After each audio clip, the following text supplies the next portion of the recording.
Salam sejahtera untuk kita semua. Perkenalkan, nama saya Luz Clarita Meha dengan NIM Channel N021051 dari Program Studi Keuangan Daerah Fakultas Ekonomi dan Bisnis Universitas Jambi Angkatan 2021.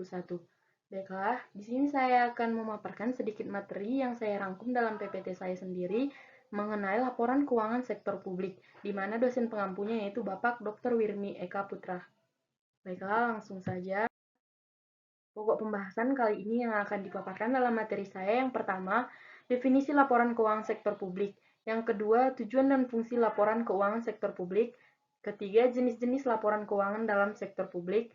Yang keempat, pemakaian laporan keuangan sektor publik serta kepentingannya. Dan yang terakhir, hak dan kebutuhan pemakai laporan keuangan. Langsung saja pada poin yang pertama, yaitu laporan keuangan sektor publik. Akuntansi sektor publik memiliki peran penting untuk menyiapkan laporan keuangan sebagai salah satu bentuk pelaksanaan akuntabilitas publik. Akuntansi dan laporan keuangan mengandung pengertian sebagai suatu proses pengumpulan, pengolahan, dan pengkomunikasian informasi yang bermanfaat untuk membuat keputusan dan untuk menilai kinerja organisasi. Terdapat beberapa alasan mengapa perlu dibuat laporan keuangan. Dilihat dari sisi manajemen perusahaan, laporan keuangan merupakan alat pengendalian dan evaluasi kinerja manajerial dan organisasi. Sedangkan dari sisi pemakai eksternal, laporan keuangan merupakan salah satu bentuk mekanisme pertanggungjawaban dan sebagai dasar untuk mengambil keputusan.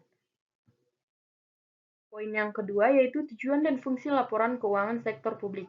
Adapun sebagai tujuannya yang pertama, memberikan informasi keuangan untuk menemukan dan memprediksi aliran kas, saldo, neraca, dan kebutuhan sumber daya finansial jangka pendek unit pemerintah. Yang kedua, memberikan informasi keuangan untuk menentukan dan memprediksi kondisi ekonomi suatu unit pemerintahan dan perubahan-perubahan yang terjadi di dalamnya. Yang ketiga, memberikan informasi keuangan untuk memonitor kinerja kesesuaiannya dengan peraturan perundang-undangan, kontrak yang telah disepakati, dan ketentuan lain yang disyaratkan. Yang keempat, memberikan informasi untuk perencanaan dan penganggaran, serta untuk memprediksi pengaruh akuisisi dan alokasi sumber daya terhadap pencapaian tujuan operasional. Yang kelima, memberikan informasi untuk mengevaluasi kinerja manajerial dan operasional. Adapun di sini fungsinya yaitu yang pertama, fungsi kepatuhan dan pengelolaan atau compliance and stewardship. B. Akuntansi dan pelaporan retrospektif. Yang C. Perencanaan dan informasi otorisasi. Yang D. Fungsi kelangsungan organisasi. Yang E. Hubungan masyarakat. Dan yang F. Sumber fakta dan gambaran. Poin nomor 3, ada jenis-jenis laporan keuangan dalam sektor publik. Yang pertama sekali, laporan posisi keuangan. Yang kedua, laporan kinerja keuangan. Yang ketiga, laporan perubahan aktiva atau ekuitas neto. Yang keempat, laporan arus kas. Yang kelima, kebijakan akuntansi dan catatan atas laporan keuangan. Poin keempat, ada pemakai laporan keuangan sektor publik. Serikat Dagang Sektor Publik Governmental Accounting Standard Board atau GASB 1999 atau B184 mengidentifikasikan pemakai laporan keuangan pemerintah menjadi 3 kelompok besar, yaitu yang pertama, masyarakat yang kepadanya pemerintah bertanggung jawab.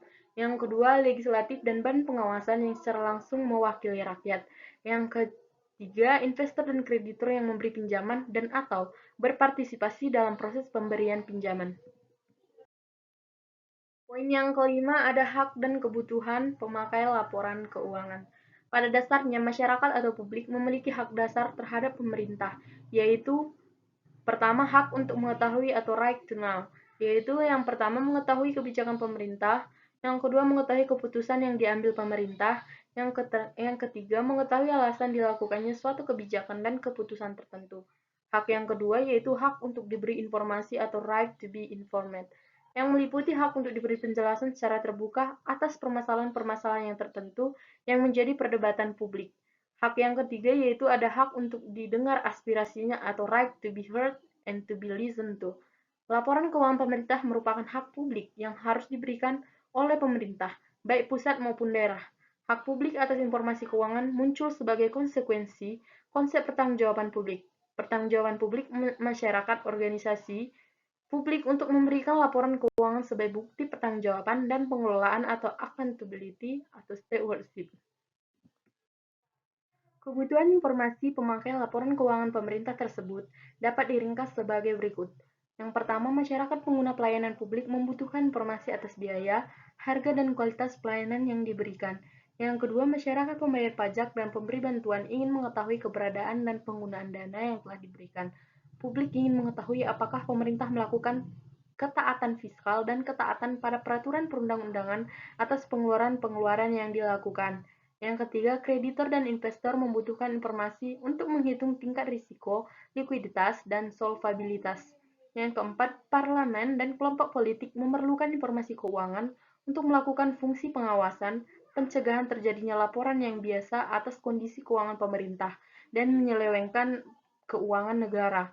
Yang kelima, manajer publik membutuhkan informasi akuntansi sebagai komponen sistem informasi manajemen untuk membantu perencanaan dan pengendalian organisasi, pengukuran kinerja, dan membandingkan kinerja organisasi antar organisasi, pengukuran waktu dan dengan organisasi yang sejenis. Yang keenam, pegawai membutuhkan informasi atas gaji dan manajemen kompensasi. Baiklah, terima kasih. Inilah pemaparan materi yang dapat saya sampaikan untuk pada materi kali ini. Kurang lebihnya saya meminta maaf. Terima kasih.